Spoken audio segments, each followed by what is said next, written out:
হরে কৃষ্ণ, রাধে রাধে, জয় গৌর, জয় নিতাই। তো আজকে আমি আপনাদের সামনে শ্রীমৎ ভাগবতের যথাযথ যে গ্রন্থটি আছে, তো এই গ্রন্থের আমি আজকে আপনাদের 18 নম্বর ও 19 নম্বর শ্লোক পড়ে শোনাচ্ছি। আপনারা কান দিয়ে ভালো করে শ্রবণ করুন। জয় গীতা। যারা যারা গীতা পাঠ করার এখনও শুরু করেননি, অবশ্যই আপনারা শুরু করতে পারেন। প্রত্যেক দিন একটা বা দুটো শ্লোক করে পড়ার চেষ্টা করুন। আর যদি বা অসুবিধা হয় পড়তে, তাদের জন্য বলছি আমি যে পাঠগুলো আপনাদের সামনে প্রতিনিয়ত দিয়ে যাব, সেগুলো কিন্তু অবশ্যই আপনারা পাঠ করতে পারবেন, অর্থাৎ শ্রবণ করতে পারবেন, কান দিয়ে শ্রবণ করবেন। জয় গীতা, জয় গৌর, জয় নিতাই। শুনুন 18 নম্বর শ্লোক।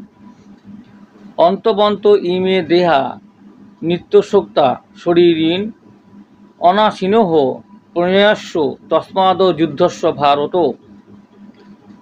অনুবাদটি হলো যে অবিনাশী, অপরিমেয় ও শাশ্বত আত্মার জড়দেহ অবশ্যই বিনাশশীল। এতে হে ভারত, তুমি যুদ্ধ করো। তাৎপর্যটি হলো জড়দেহের ধর্মই হচ্ছে বিনাশপ্রাপ্ত হওয়া। তা এই মুহূর্তে বিনাশ হতে পারে অথবা 100 বছর পরেও হতে পারে। এটি কেবল সময়ের অপেক্ষা। অনির্দিষ্টকাল পর্যন্ত দেহকে কাটিয়ে রাখার কোনো সুযোগ নেই। কিন্তু আত্মা এত সূক্ষ্ম যে তাকে কোনো শত্রুই দেখতে পাবে না। হত্যা করা তো দূরের কথা। পূর্ববর্তী শ্লোকে যে বর্ণনা করা হয়েছে, আত্মা এত সূক্ষ্ম যে তার পরিমাপ করাও অসম্ভব। অর্থাৎ পূর্ববর্তী শ্লোক যেটা আপনারা শুনে রেখেছেন, বলছিলাম যে এক কেশরের যে এখানে 10,000 ভাগের 1 ভাগ, অগ্রভাগের 1 ভাগ হচ্ছে সেই আত্মার পরিমাণ কতটুকু আর কি, সেটা আগের আমি শ্লোকে পড়ে শুনিয়েছি, আপনারা শুনেছেন। সুতরাং উভয় বিচারের পরিপ্রেক্ষিতেই অনুশোচনার যে কোনো কারণ থাকতে পারে না। কারণ কোনো অবস্থাতেই আত্মাকে হত্যা করা যাবে না, আর জড়দেহটাকেও কোনোভাবেই অনির্দিষ্টকালের জন্য রক্ষা করা যাবে না, অথবা যে চিরকালের জন্য বাঁচিয়ে রাখাও যাবে না। কর্ম অনুসারে সমগ্র আত্মার ক্ষুদ্রাতি ক্ষুদ্র অংশ জীবাত্মা জড়দেহ প্রাপ্ত হয়। সেই জন্যই ধর্মীয় রীতিনীতি পালন করা উচিত। বেদান্ত সূত্রে আত্মাকে যে আলোক বলে যে বিবেচনা করা হয়েছে, কারণ সে হচ্ছে পরম আলোকের অংশ। সূর্যের আলোক যেমন সমস্ত ব্রহ্মাণ্ডকে প্রতিপালন করে, তেমনি আত্মার আলোকও জড়দেহকে প্রতিপালন করে। যে মুহূর্তে আত্মা তার দেহটি পরিত্যাগ করে, তখন থেকেই সে দেহটি যে পচতে শুরু করে। তাই দেহকে প্রতিপালন করে আত্মায়। দেহের কোনো গুরুত্ব নেই। শ্রী ভগবান শ্রীকৃষ্ণ অর্জুনকে উপদেশ দিয়েছিলেন, জড় দেহাত্মবুদ্ধির কারণে ধর্মীয় উদ্দেশ্য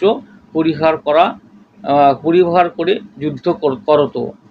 তো সে বলছে দেহাত্মবুদ্ধির কারণে বলে ধর্মীয় উদ্দেশ্য পরিহার করে, অর্থাৎ এই যে কথাগুলো বলছে সেগুলো পরিহার করে যে সুখ দুঃখ বেদনা এগুলো সব ভুলে গিয়ে তুমি আগে তোমার কর্ম করো, যুদ্ধ করো, অর্জুনকে বলছে সেই যুদ্ধক্ষেত্রে। তো এখানে বলা হয়েছে আত্মাকে না পুরানো যাবে। আমি আগে বলছি না পুরানো যাবে, কাটা যাবে, ছেঁড়া যাবে, কিচ্ছু করা যাবে না এখানে।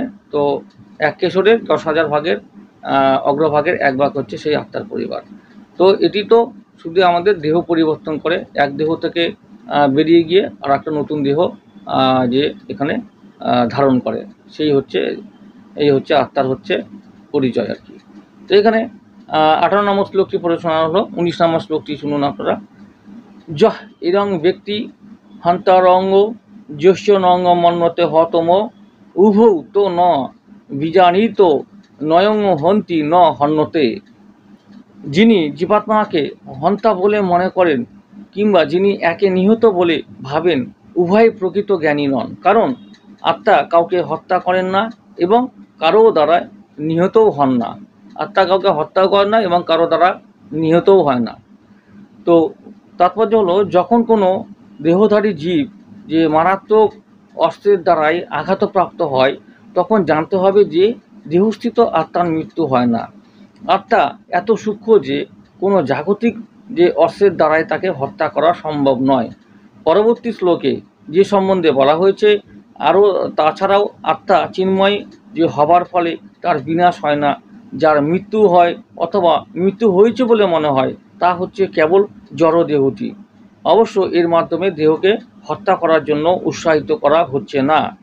বেদে নির্দেশ দেওয়া হয়েছে মা হিংসাক সর্বাভূতানি, যে কোনো জীবের প্রতি হিংসা করো না, আবার যে আত্মা নিহত হয় না, এই বিচারের মাধ্যমে পশু হত্যাকেও উৎসাহিত করা হচ্ছে না।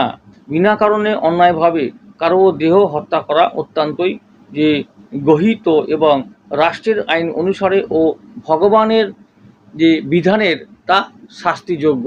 ভগবান অবশ্য অর্জুনকে ধর্মের কারণেই যে হত্যা কার্যে নিযুক্ত করেছিলেন, যে হঠকারিতার বশবর্তী হয়ে নয়। তো এই হচ্ছে 19 নম্বর শ্লোক পড়ে শোনালাম আপনার সামনে। আত্মা হচ্ছে যে এমনই একটি সূক্ষ্ম অংশ, যে একটি দেহ থেকে দেহ ত্যাগ করে আরেকটি দেহে সে অর্থাৎ যে দেহ ধারণ করে আর কি, এটাই বলা হচ্ছে এখানে। আর যে আত্মা নিহত কোনো দিনও হয় না, আত্মা নিহত হয় না এবং তাকে কিছু করাও যাবে না। তো এইখানে প্রত্যেকটি জীবের অর্থাৎ প্রতিহিংসা না করে আত্মা কিন্তু যে পশু হত্যাকেও এখানে যে তাই বলে কিন্তু পশু যে হত্যা করা হচ্ছে সেটাকেও কিন্তু এখানে বলা হয়নি। পশু হত্যা কিন্তু সেই ভগবান কিন্তু বলেনি এখানে, কারণ তার মধ্যে তো আত্মা বিরাজমান। সে জীব হচ্ছে দেহে আত্মা, যে আত্মা যে জীব দেহে নিয়ে এসছে এবং যে পশু নিয়ে জন্মেছে, সেগুলো কিন্তু যে নিহত করে যে কিছু করা হয় সেটা কিন্তু বলা হয় না। সে স্বইচ্ছাকৃত বা কোনো গ্রস্ত হয়ে যে মারা গেল বা নিহত হয়ে গেল সেটা কিন্তু আলাদা ব্যাপার। কিন্তু আমরা যে মানুষ্যকুলো যে জন্মেছি, মনুষ্য লোক যারা হচ্ছে যে ইচ্ছা করে কোনো, যেমন এই যে বলি প্রথা আছে অনেক সময়, তো সেই এগুলো কিন্তু এখানে বলা হয়নি বা এই দেওয়ার ব্যাপারে কোনো বিধান এখানে নেই। তো ভগবান তো বলেনি, ভগবান তো আগে থেকে সবাইকে মেরে রেখেছে এখানে, কিন্তু অর্জুন এখানে উপলক্ষ মাত্র। অর্থাৎ ধর্মে যে তুমি এখানে সব কথা ভুলে দাও, তোমার ধর্মকে তুমি রক্ষা করো। তো এই হচ্ছে কথা এখানে। কারণ যে অর্জুনকে ধর্মের কারণে হত্যাকার্যে নিযুক্ত করা হয়েছে, হঠকারিতার কিন্তু বশবর্তী হয়ে নয় এখানে, সেটাও বলা হয়েছে এখানে।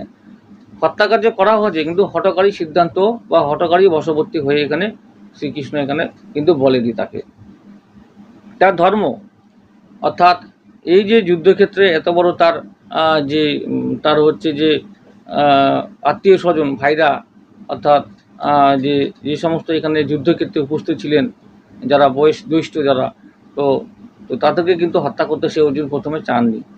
তো কারণ কৃষ্ণ যখন তাকে বুঝিয়েছিল যে সে তাকে আগে থেকেই সবাইকে হত্যা করে রেখেছে, মেরে রেখেছে, তো তুমি তো উপলক্ষ মাত্র, তোমার মাধ্যমে এই কাজটি হচ্ছে আর কি। তো সে মারলেও হবে, না মারলেও তারা মরবে, সে মারলেও মরবে, না বললেও মরবে, এই জন্যই কিন্তু এই উপদেশ দিয়েছিলেন তিনি আর কি। তো এই হচ্ছে 18 আর 19 নম্বর শ্লোক আপনাদের সামনে আমি পড়ে শোনালাম। তো এরপরে আমি 20 নম্বর শ্লোক নিয়ে আসবো। তো এরকম করে আমি প্রত্যেকটি আমি যে এই শ্লোকগুলো আপনাদের সামনে আমি নিয়ে আসবো। আপনারা কিন্তু এই গীতা পাঠ অবশ্যই সকলে মিলে করার চেষ্টা করুন এবং প্রত্যেক দিন করার চেষ্টা করুন। একটি করে হোক, দুটি করে হোক শ্লোক পড়ার চেষ্টা করুন, অভ্যেস তৈরি করুন। যদি বা আপনারা যে হচ্ছে সময় না পান, তাহলে রাত্রিবেলা করবেন। গীতা পড়ার পাঠের কিন্তু সময়সীমা কোনো নেই যে আমাকে শুদ্ধ বস্ত্র পরতে হবে বা স্নান করে পড়তে হবে, এরকম কোনো নয়। স্নান করার আগে পড়ুন, ঘুম থেকে উঠে পড়ুন, বা যে কোনো জামা কাপড়ে পড়ুন, রাতে পড়ুন, দিনে পড়ুন, দুপুরে পড়ুন, এরকম কোনো সময়সীমা নেই। আপনাকে যে পড়তে হবে, এই হচ্ছে মোট কথা। আপনারা পড়ুন, গীতাকে আশ্রয় করুন। গীতার যে বাণী আছে, এর মধ্যে যে বাণীগুলো আছে, যে কথোপকথন আছে এবং শ্রীকৃষ্ণ অর্জুনের কথোপকথন আছে, সেগুলো আপনারা জানুন এবং তার যে মাহাত্ম্য সেটাকে আপনারা কিন্তু ভালোভাবে যে অন্তরে যে গ্রহণ করার আপনার চেষ্টা করুন, যে কী বলা আছে, তাহলে কিন্তু সব কিছু আপনাদের সামনে পরিষ্কার হয়ে যাবে একদম। তো জয় গীতা। শ্রীমদ্ ভগবদ্ গীতার আজকে যে 18 নম্বর 19 নম্বর শ্লোক করে শোনালাম। ভালো লাগলে অবশ্যই লাইক কমেন্ট শেয়ার করুন। যারা এখনও পর্যন্ত চ্যানেলটিকে সাবস্ক্রাইব করেননি তাদের জন্য বলছি যে হরে কৃষ্ণ বলে আপনারা সাবস্ক্রাইব করে রেখে দিন, যাতে পরবর্তী যে শ্লোকগুলো আপনি নিয়ে আসবো সেগুলো তো পেজে থাকবেন। এছাড়া ভক্তিমূলক যে অনুষ্ঠানগুলো সেগুলো কিন্তু আপনারা কিন্তু এই চ্যানেলটির মাধ্যমে আমার কাছ থেকে আপনারা কিন্তু অবশ্যই একটা একটা করে পেয়ে যাবেন। হরে কৃষ্ণ, রাধে রাধে, জয় গৌর, জয় নিতাই। সবাই ভালো থাকুন, সুস্থ থাকুন, আগামী ভিডিও আবার অপেক্ষা থাকুন। রাধে রাধে।